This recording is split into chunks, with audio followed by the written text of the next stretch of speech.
Hello and welcome to Hindustan Astrology. I'm Katya, and in today's video we're going to talk about Saturn going into Capricorn. It occurs on January 24th, 2020 at 12:09 a.m. EST. Now, Saturn has been in Sagittarius for the past, 2.5 years or so. He's been in Sagittarius, the past month with 6 different planets. And on the solar eclipse of last month, he was with Rahu, so that made it 7. So it's been really intense, and we've seen it all over the place. The fires in Australia and the tension in the Middle East. I mean, this is all these planets coming together in the stellium in Sagittarius. So now we have Saturn breaking away, and it's also going to be right before the new moon, which is taking place on the 24th. And it's also the Chinese New Year, and it's the year of the metal rat. But on that day, we also have Sun and Mercury in Capricorn. So Jupiter will go into Capricorn in April. So this is breaking up this fire energy, and I feel like this is going to give us some grounding and some relief. And so in this video we're going to take a look at Saturn as a Graha. He's one of the Navagraha, or the 9 traditional planets of Vedic astrology. And I feel like in Western astrology he gets a really bad rap because he is he's the bringer of delay, and he can make us work really hard, but he gives the best rewards. And in fact, there is no success without Saturn's help, because Ganesha is associated with Saturn, because the very first nakshatra of Saturn is Uttara Ashada. And one of the deities associated with that nakshatra is Ganesha, and he is the remover of obstacles and the clearer of paths. So no success is granted without Ganesha's blessings. And so Saturn, he gives some of the best rewards, but he makes you work really hard, and he might make things delayed. And so that's why he gets a bad rap. So we're going to take a look at that in a PowerPoint.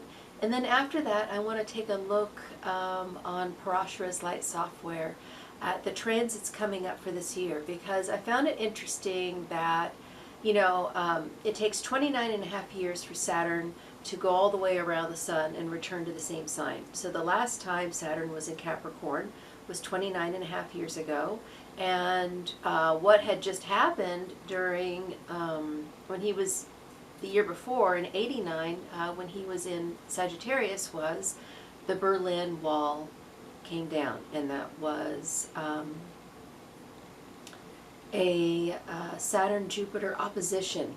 Saturn was in Sagittarius in Purva Ashada at that time. When the Berlin Wall went up, it was a Saturn-Jupiter conjunction in Capricorn. So what we have occurring this year is another Saturn-Jupiter conjunction. It's actually a double conjunction, because they'll be conjunct in Sagittarius and in Capricorn. So we're going to take a look at that just for the timing, and also what happened in 1963 when Saturn went into Capricorn was JFK was shot. So, we see really intense things happening. What is Saturn? He wants to contract energy, right? But he also represents authority. He represents traditions. When he goes into his own sign of Capricorn, it's an earth sign, so it indicates governments and money as well, commerce. It can also indicate oil, because Saturn represents things underground. So we're going to take a look at this in the rest of this video. Thanks. Okay, so I prepared a PowerPoint on presentation on Shani, and I presented it last year at Star Knowledge Conference at Serpent Mound, Ohio, for the the fall equinox. And then I also did Gift of Light, Columbus, Ohio, which was October 4th and 5th, I think. So this is the presentation that I did. Just going to do a screen share here. And we'll just go.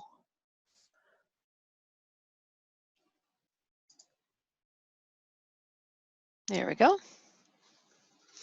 So Saturn is known as Shani, and Shani is his name in the Vedas, means the slow-moving one, and Graha means, it literally, it means to grasp, but they are the planets, and they are called that because the planets have a grasp on us in this life. We can't get free of them, and so that's why they're called the Grahas. And the Grahas are not just, you know, balls of gas or rocks, balls of rocks in the sky. You know, they are actual conscious beings, and that's something that is a very different concept, I think, compared to what we have in Western astrology. And so because he has such a bad rap in Western astrology, I really wanted people to understand who Shani is, because there is no success without his blessings. Ganesha is associated with him, and so, you know, we don't have any success without Ganesha's blessings. And since Saturn's going into Capricorn on January 24th, 2020, I thought it would be a good time to discuss who he is. So here is our table of contents.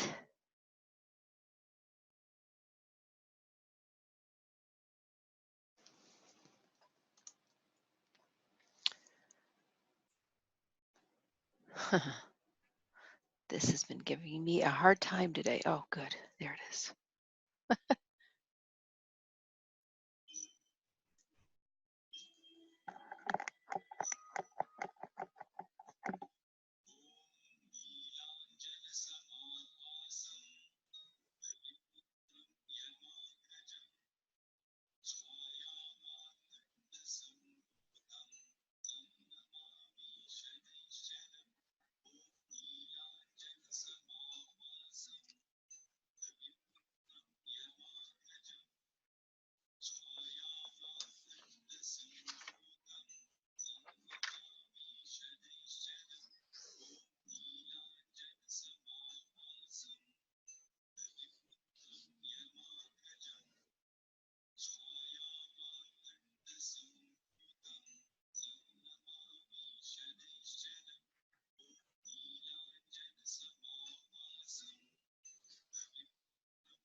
Okay.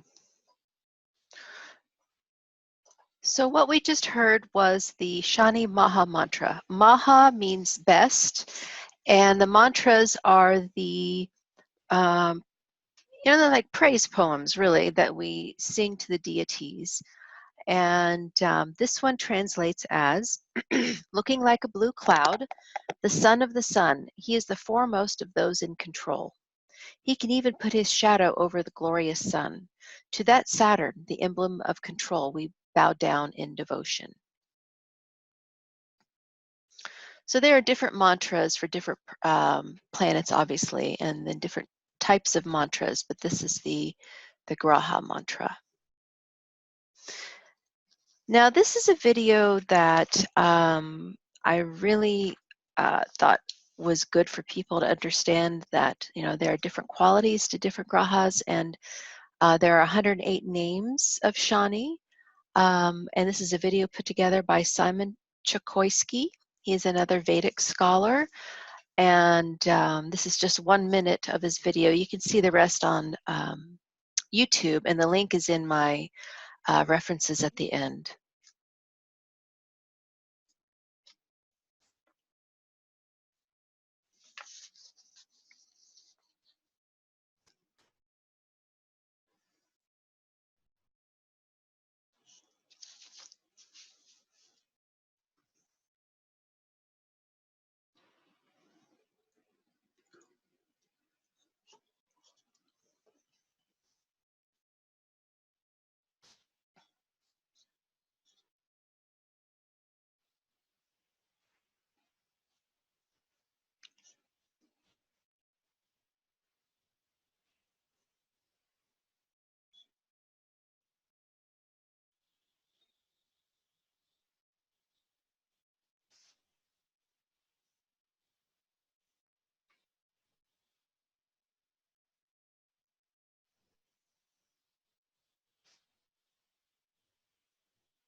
Okay, so that just gives you an idea about some of the qualities of Shani, about who he really is.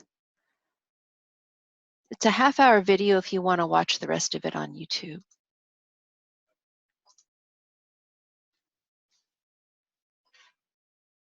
Move this out of the way here. So who is Saturn?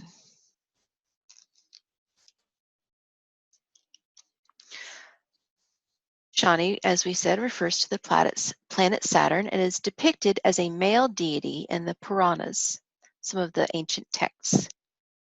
It is also one of the 9 heavenly bodies known as the Navagraha in Hindu astrology. Also known as Ara, Kona, or Kroda, he is said to be the son of Surya, or the sun, and Chaya, or the shadow, according to Hindu literature. Saturn is the furthest planet from the naked eye, visible to the naked eye. So it is therefore the slowest and darkest from our perception, excluding the outer planets. It is perceived as giving darkness, delaying or slowing things down. Saturn rules old age, and it is the final boundary, suggesting death and destruction. As one becomes disillusioned with life, there is misery and frustration, and it is the function of Saturn to strip away everything of this existence so as to rid one of all desires and attachments. This eventually leads to higher consciousness and final liberation from the karmic chains of this world. Saturn's primary function is to lead the soul back to its source, to God or oneness with the universe. Characteristics of Saturn are delays, depression, restrictions, setbacks, distraction, death, and disease. But Saturn also exhibits discipline, stability, and gives long-lasting results. Mythology. In Indian mythology, Shani was the son of Surya, the sun, and Chaya, his wife's shadow, which was called Sanja. This implies the oppressive darkness of Saturn, and in Greek mythology, Saturn was Kronos, the child of Uranus, the sky god, and Gaia, or Mother Earth. Uranus feared being overthrown by his offspring, and Kronos, or Saturn, castrated him. Later, Kronos was overthrown by one of his own children, Zeus, or Jupiter. This symbolizes the overthrowing of old rules or religions, and on a similar note, it symbolizes the problems children have with their fathers and the ways of different generations. It is the fear of the new and the unwillingness to change. So how do we recognize Saturn? Let's say he were walking down the street, or how would we recognize these qualities in people around us? Well, his iconography consists of a dark or black figure and is represented as riding a chariot, carrying a bow and arrow, and mounted on a vulture or crow. Shani is found wearing a blue flower and sapphire, and he is depicted in black clothes, holding a sword, arrows, and 2 daggers. He is lame and has a limp because his knee was injured when he fought as a child with Yama. His chariot travels slowly across the sky, drawn by spotted horses. Shani is the basis for Shanivara, one of the 7 days that make up a week in the Hindu calendar. This day corresponds to Saturday, after Saturn in the Greco-Roman convention for naming the days of the week. He is considered inauspicious, a deity who gets mad easily and one who takes revenge for whatever made him upset. But he's actually quite auspicious because if you work hard, then Shani gives the best rewards. So now let's go to India. Let's see the Shani Singapore Temple of Saturn.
Okay, so as per Hindu beliefs, Shani gives a person the results of one's karma during his or her lifetime through appropriate punishments and rewards.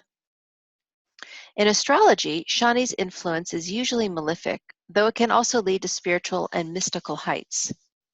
The fig tree called Pipal is considered by some Hindus to be the abode of Shani.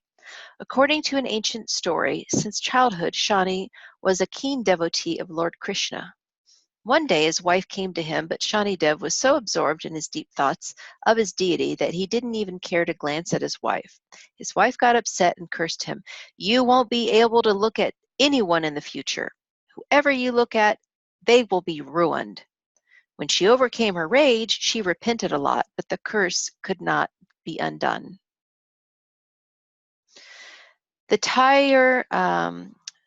Tirunalur Saniswaran Temple and the Shani Shingnapur are famous temples dedicated for the ritual worship of Shani. A 20-foot tall statue of Lord Shani was also established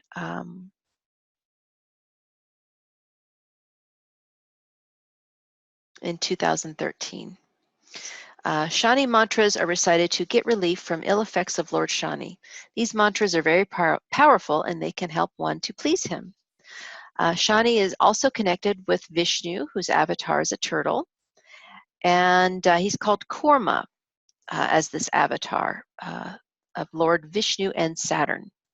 Lord Vishnu is believed to be the creator of all life forms, and the Kurma avatar is known to be the second avatar of Lord Vishnu. The word Kurma means tortoise or symbol of perseverance. Being stable despite temporary setbacks is a Saturnian quality. Serving the less fortunate is one of the best remedies for Saturn.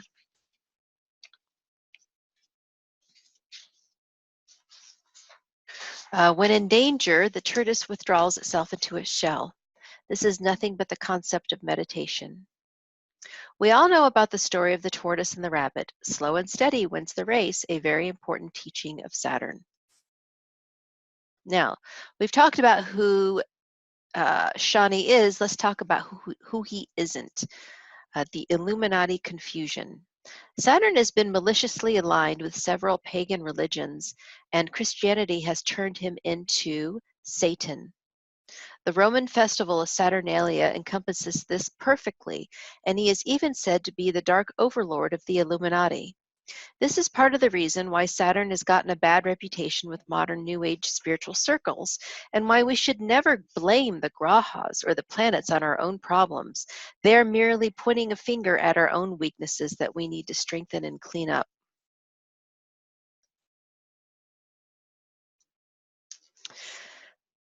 The Thunderbolts Project Electric Universe Theory. Part of this confusion of Saturn being associated with evil and Satanism is because, according to the Thunderbolts Project Group, Saturn was our sun, S-U-N, during the time of the Saturn cults.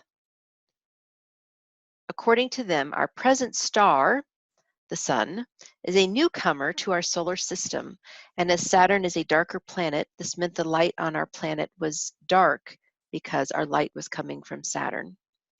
To find out more of this theory and the electric universe theory, go to their YouTube channel and look up the movie Symbols of an Alien Sky. The basis of their theory is that the myths of antiquity are telling the story of our cosmos from an astronomical perspective.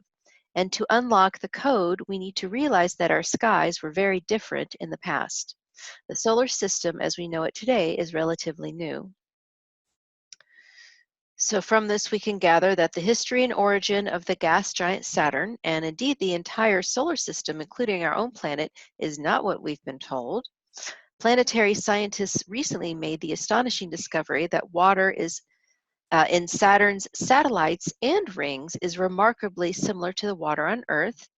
And as Thornhill explained, this discovery was explicitly predicted nearly 3/4 of a century ago by the scientific heretic Dr. Immanuel Velikovsky. Thornhill outlines his own successful predictions for discoveries in the Saturnian system, including Saturn's moon Titan in Symbols of an Alien Sky. So I highly suggest you watch this film. Now, these are some of the key words for Saturn. Discipline, order, structure, dependability, stability, concentration, endurance, longevity, separation, solitude, limitation, bondage, obstruction, delay, poverty, death, disease, oppression, pessimism, worry, doubt, fear, phobias, bad luck, old age, retardation, paralysis, depression, stunted development, deprivation, bones, skin, degenerative diseases, arthritis, fixed assets, land, property, darkness, sorrow, detachment, and decay. Doesn't sound like very much fun, does it? Medical astrology, geriatrics, death, bones and disease, osteoporosis, arthritis, dehydration, premature aging, and cancer. In remedial astrology, the gemstones that are ruled by Saturn are blue sapphire and purple amethyst. Colors blue and black, and sometimes purple are his colors. Saturn rules Saturday, and Saturn is exalted in Libra and debilitated in Aries. It has Digbala, or directional strength, in the 7th house. The Rashi signs that Saturn rules are Capricorn and Aquarius. Capricorn is an earth side. This is the heavy karmic side to Saturn. It's more materialistic, and Saturn delays but never denies. Remember that when you're looking at your charts. Saturn delays but never denies. That's Mars's job. Job is the one that is going to cut things off and deny things for you in your chart. Capricorn is the father or the grandfather, and he is rules and authority. So this is the more mature, older side of Shani. Now, Aquarius is an air sign, and this is actually Saturn's Mula Tricona sign. What does that mean? That means that's his best and strongest sign. So isn't it interesting that it's an air sign, it's not the earth sign? We always think of Saturn as earth, but his best sign is an air sign. And why is that? That's because what is making Saturn heavy is the magnetic field of Saturn, and it's the heaviness of the magnetism that's making him appear heavy. Actually, I was watching a documentary on the Science Channel, and they said if you put Saturn in a cup of water, he would actually float. So that lets you know the airy quality of Saturn, actually. He's a very light planet, full of air. He rules the masses and servants in Aquarius. He's the rebel and the revolutionary here. Shatabhishak Nakshatra is connected with Saturn, and it's also ruled by Rahu, and this is Saturn's planetary affiliation. It's his best nakshatra. Saturn is a Yoga Karaka planet, meaning very strong helper. For Libra and Taurus sidereal ascendants, not tropical Western, this means he's a very strong helper in the chart. Now, how does he behave when he's with other planets? He doesn't always play well. So restrictive Saturn with expansive Jupiter in a natal chart will bring frustration for Jupiter, but will expand and give, whereas Saturn will contract and take things away. These planets are opposite in their meaning, and the result is confusion and frustration. Also, it's a point of manifestation and growth, because as Saturn wants to contract everything and Jupiter wants to expand, that's when growth happens. Saturn with the sun will inhibit and lower a person's self-confidence, can also humble them. If someone has a sun that has a lot of power and sometimes overpowers other people, in a sign such as Leo, having Saturn there could dampen that, and it could be a good thing.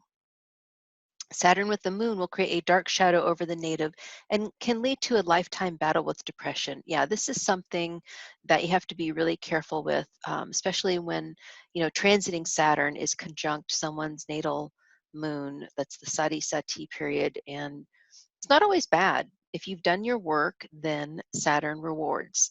But if you haven't, he's going to tear everything down so that it is in the right way so that you can be successful. Saturn with Venus can delay or take away relationships. Kind of depressing, but they are friends. Saturn and Venus actually are in the same planetary camp. Saturn with Mercury can give a slow mind or speech. Linguistic development may be delayed, or someone may be very thoughtful with their speech as well.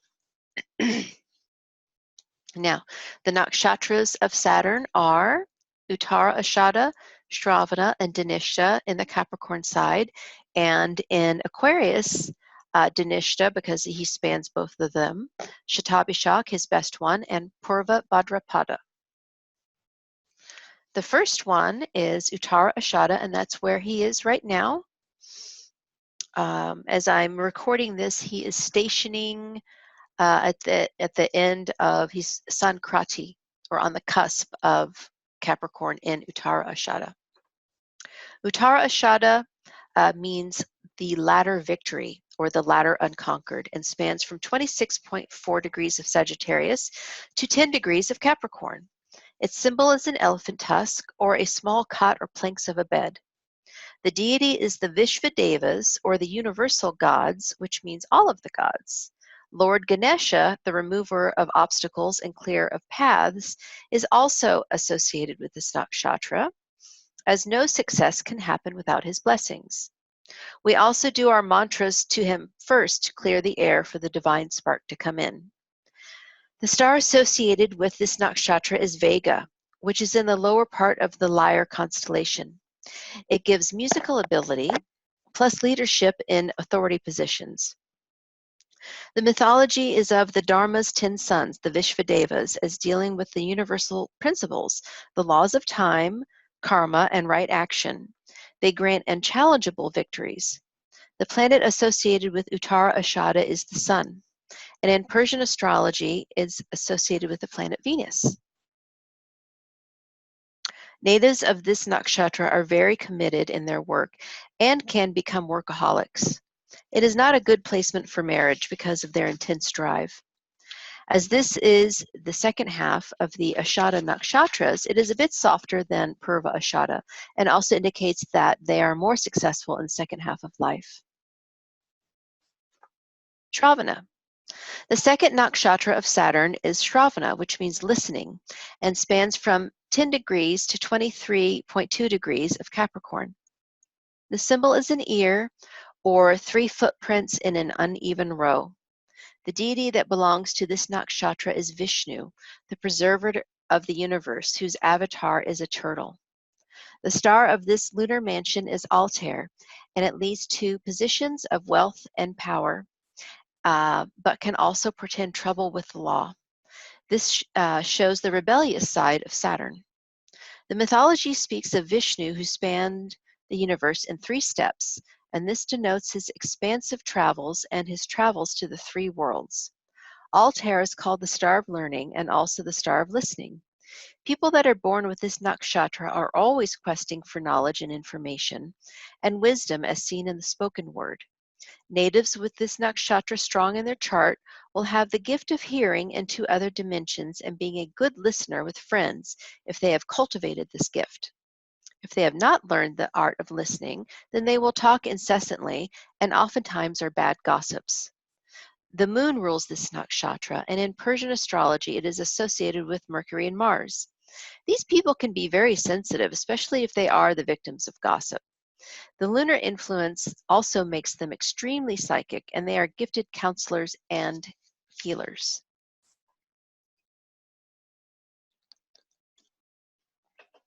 Denisha. This nakshatra spans from 23.2 degrees of Capricorn to 6.4 degrees of Aquarius, and it means the richest one. The symbols of this nakshatra are a drum or a flute, and indeed these natives march to the beat of their own drum. The Vedic deity that rules this nakshatra are the 8 Vasus, which are deities of the earth that give abundance on the material plane. And these people that are born with this nakshatra, prominent in their chart, often come into money. The stars that rule this nakshatra are a small group of stars located in the head of Delphinus, or the dolphin constellation. Saddle Sud is a star that is known as a visionary and very good for intuitive abilities. Public relations is an area that these natives excel at. Mars is the planetary ruler of Denisha, and in Persian astrology, the planets Mars and Mercury correspond to this nakshatra. The mythology is about the 8 Vasus as solar gods of light and energy. These are Apas, Dhruva, Soma, Dara, Anila, Pratyusha, and Prabhas. As Vasu means light and benefic, these deities channel the solar energy down to the material plane, bringing abundance like rays of the sun. People with this nakshatra placed solidly in their chart will have a charitable attitude and high morals. The star Saddle Sud is known as the star of symphony and brings substantial material wealth in the form of owning property or real estate, as Mars is the ruler. Musical ability is seen with this nakshatra, as the symbols are musical instruments. As rhythm is played on a drum, these natives also enjoy dancing. These people have a sixth sense about timing. They know when to show up, are quite telepathic, and never miss a beat. Also, as musical instruments are hollow in order to gain a sound from them, these people will have material wealth but be empty inside.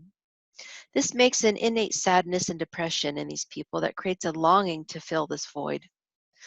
Just as a flute is made of reed and made hollow for music, Sufi poet Rumi said in his poem, The Reed Flute Song, "Listen to the story told by the reed of being separated. Since I was cut from the reed bed, I have made this crying sound. Anyone apart from someone he loves understands what I say. Anyone pulled from a source longs to go back." As Mars is the great denier, marriage may be delayed or denied altogether if they have this nakshatra strong. This nakshatra loves to please and live up to the responsibilities of others. As a result, they can be greedy, self-absorbed, or even narcissistic. Travel brings joy to them and may keep them from falling into the great hole inside themselves. Shatabhishak. This nakshatra of Aquarius means 100 healers and spans from 6.4 to 20 degrees of Aquarius. The symbol is an empty circle or 1,000 flowers or stars. The deity that rules this lunar mansion is Varuna, the god of the cosmic waters of the sky and the earth. The star that belongs to this nakshatra is Fomalhaut, also the large group of faint stars in the water bearer constellation. The water poured from Varuna's pot was seen as the nectar of immortality. Fomalhaut is called the veiling star, and it denotes musical abilities and a great spirituality. But there is both great fortune and misfortune here. The mythology is about Varuna, who poured the waters of life that healed all of the illnesses of the world and gave immortality. He was a divine healer and the sky god of Maya or illusion. He granted divine grace from sincere repentance. As this nakshatra is called 100 healers, these natives often find themselves in the healing arts in both spiritual and physical conditions. This nakshatra is known to heal hard-to-cure diseases such as alcoholism. The symbol of the empty circle represents the void of space, that which is behind the veil, inner vision, illusion, or Maya. These people are very mystical, meditative, philosophical, scientific, and visionary. They are also secretive, reclusive, prone to be moody, lonely, and depressed. They're very opinionated and stubborn, and they think that they know it all and are above others, having nothing to learn from them. Rahu is the planetary ruler of this nakshatra, and there is a connection with electricity and star watching, and this nakshatra can denote astronomers or astrologers. Here we also see the true nature of Saturn, as Saturn is the planetary affiliation of Rahu. Having this nakshatra ruled by Rahu shows their symbiotic relationship. And the last one, Purva Bhadrapada. This lunar mansion is called the former happy feet and spans from 20 degrees of Aquarius to 3.2 degrees of Pisces. The symbol is a sword or two front legs of a funeral cot, or a man with two faces. The deity that rules this nakshatra is Ajakapada, or the one-footed goat, a form of Rudra, the storm god, who was an ancient fire dragon. Jupiter is the planetary ruler of this nakshatra. The star that belongs to this lunar mansion, stars rather, are the two main stars in the body of Pegasus, the winged horse constellation. Markab, which is a star of honors and success, but with great sorrow, and Sheet, which gives literary and poetic ability, but with extreme misfortune, and it can be just like it sounds. This is a transformational nakshatra, where sacrifices undertaken for a higher cause in order to make a difference in the world occur. Natives with this nakshatra prominent in their chart will have a passionate and radical nature, which is indicative of the Aquarius influence, but they can also be extreme and indulgent. The symbol of the man with two faces can refer to viewing both the past and the future, possibly at the time of death, possibly at the same time. Or it could mean people who have a dark side concealed from the world, or that they're just two-faced. Fearful, nervous, and angry, they can be very cynical, and their lives are sometimes filled with sadness and problems. They must be careful of accidents and injuries, as they are radical and nonconformists with an excellent speaking ability that can influence the masses, irregardless of the consequences. Okay, so those are the nakshatras. So now we're going to look at Gochara, or the transits of Saturn right now. He turned direct on September 19th of last year. And so this was actually on September 19th of last year where he was. We're going to take a look at the today's transit on Parasho's light here in a minute. But this is from when he went direct from last year. And then this is for this year and for next year.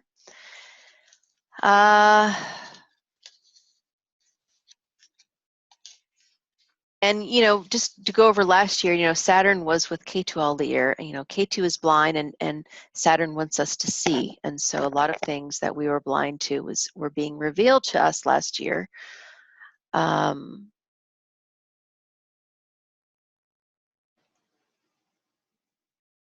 So as we just go over these from last year, looking forward to this year. So here we are, January 24th, Saturn goes into Capricorn.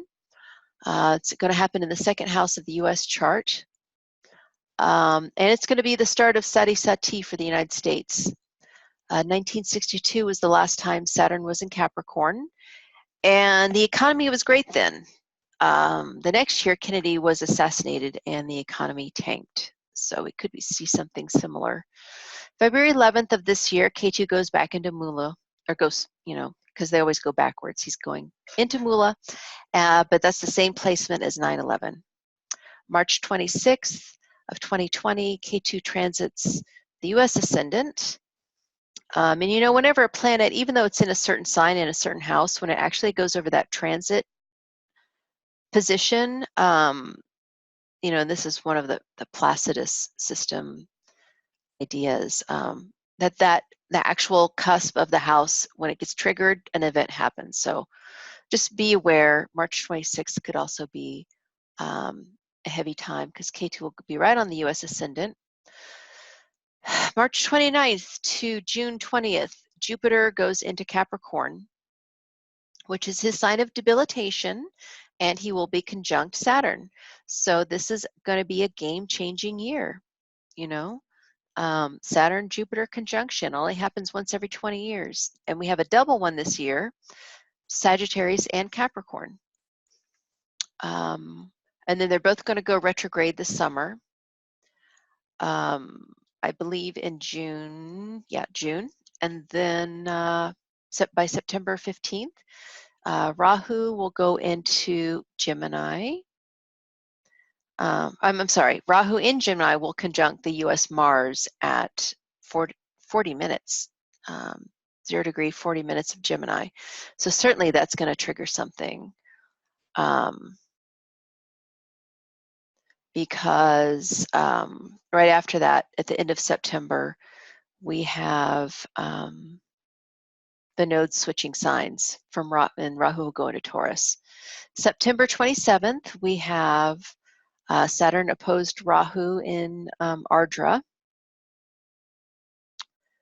And then October 30th, the United States begins Rahu Saturn Dasha. So Rahu and Saturn are going to be really important transiting planets for the United States during this time.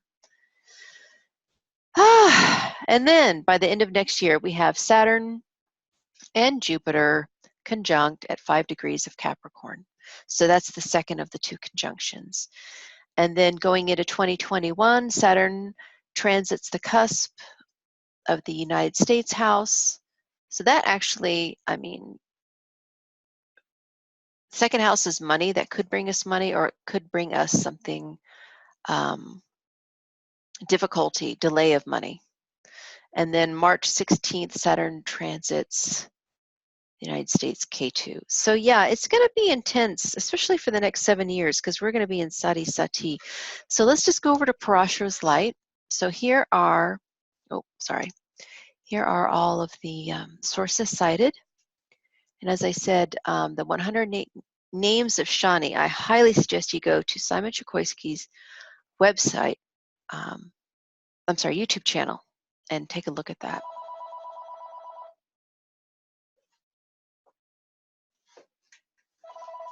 Get this phone.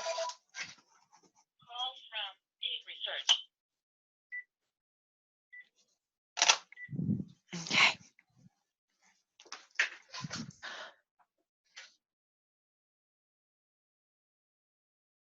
Okay, so let's go over to Parashara's light.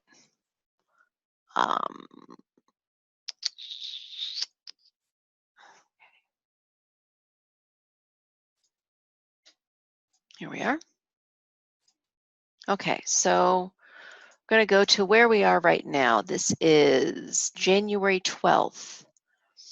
And as you can see, Saturn is here at 2840 in Uttara Ashada. He's conjunct Mercury, and he is exactly, look at that, exactly conjunct Pluto right now. Now, this is what a lot of Western astrologers are talking about right now,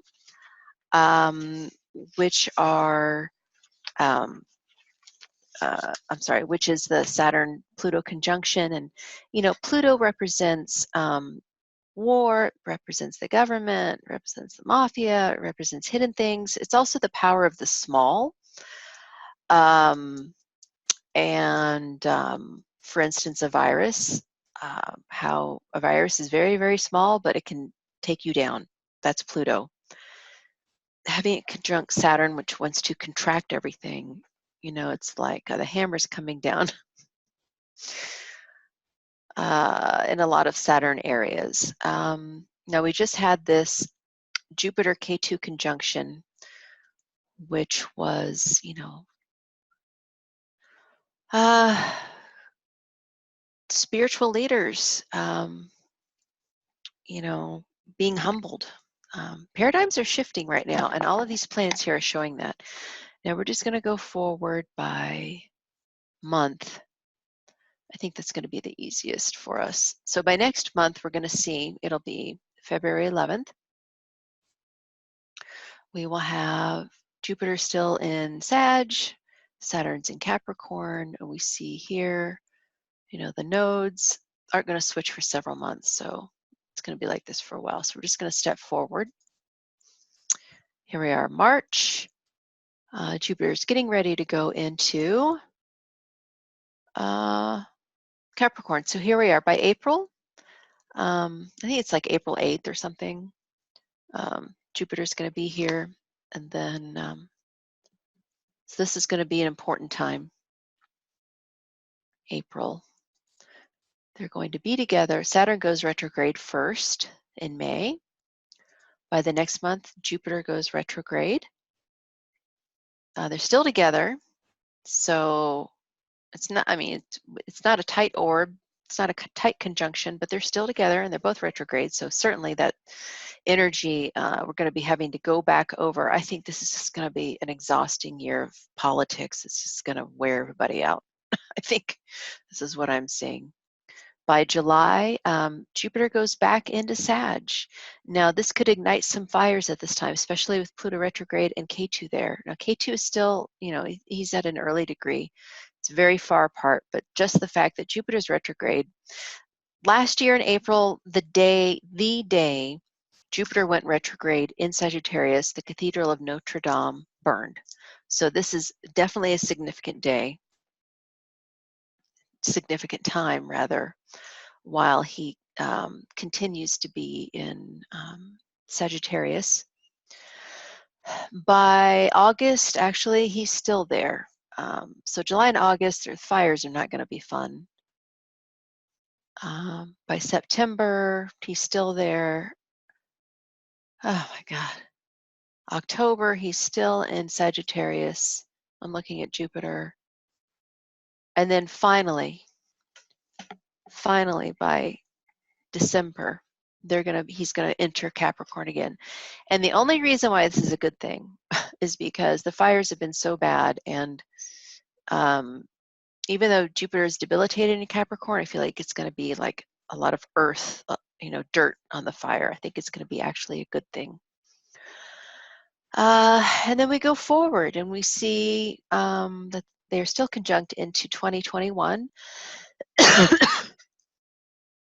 Check this out. February 5th, 2021. Look at all those planets in Capricorn. Certainly that is significant.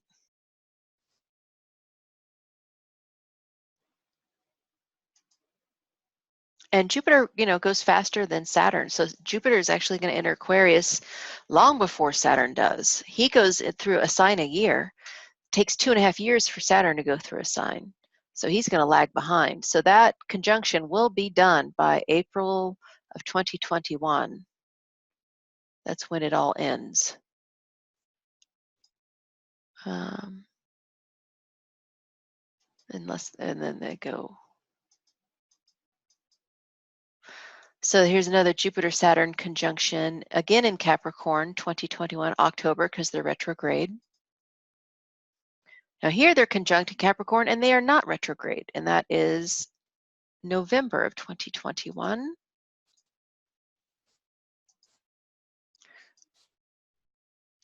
I like going forward in the months. You see the dance. It's all just a dance, you guys. Different dance partners. So I'm just going through the months, 2023. We can see how when they get these build up in planets, and here we are. Okay, I'm going to go back by day to April 8th of 2024. This is very significant, you guys. Now we do have another solar eclipse, October, I think it's 16th, 2023. It goes over the United States. This one is April 8th, 2024, and we have 5 planets in Pisces, Neptune being one of them, and in Western astrology, Neptune rules Pisces. In Vedic, Jupiter rules Pisces, but Jupiter's in Aries at that time. I think this is going to be a really good spiritual healing, especially for the United States because it's in the 4th house of the homeland. So all of the tension we're feeling right now, everyone's so freaked out over the election coming up at the end of this year, but I'm telling you, don't freak out. In 4 more years, we have another election, and that's the start over point, okay? So don't worry. Now I'm going to close the Prashna, and I'm going to open up. I just want to show you the Berlin Wall because I found it very interesting. When it went up and when it went down.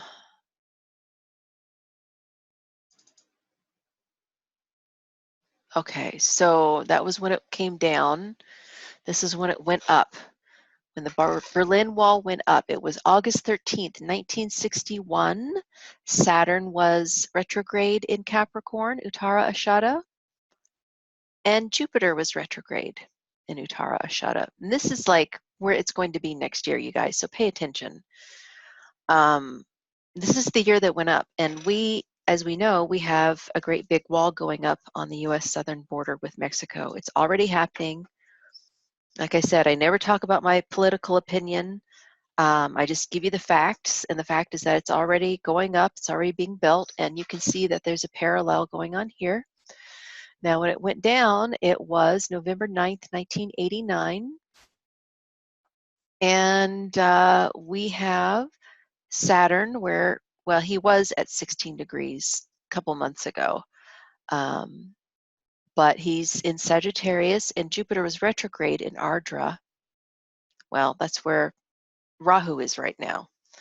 But it was the opposition of Saturn and Jupiter that brought it down. So, you know, I'm not sure if I have any grand conclusion from this other than, isn't it interesting that these are the planets that cause these paradigm shifts. So we're going to have a lot going over the next couple years, and here, I'm going to stop this share. So, I don't want to monger or make people worried about, these changes that are coming up, because it's all necessary for our growth. And I feel like it's a door that we have to step through, and I just always think about, what it's going to be like in 100 years or 1,000 years. So we can't get dragged down into, I feel like there's a real civil war brewing right now, and people are just really at each other's throats. And so I think it helps to know that, when these two planets, these social planets come together, things are going to be intense. So just ride it out, and do your mantras, do your Ganesha mantras. And I hope that this helped, and namaste. Thank you.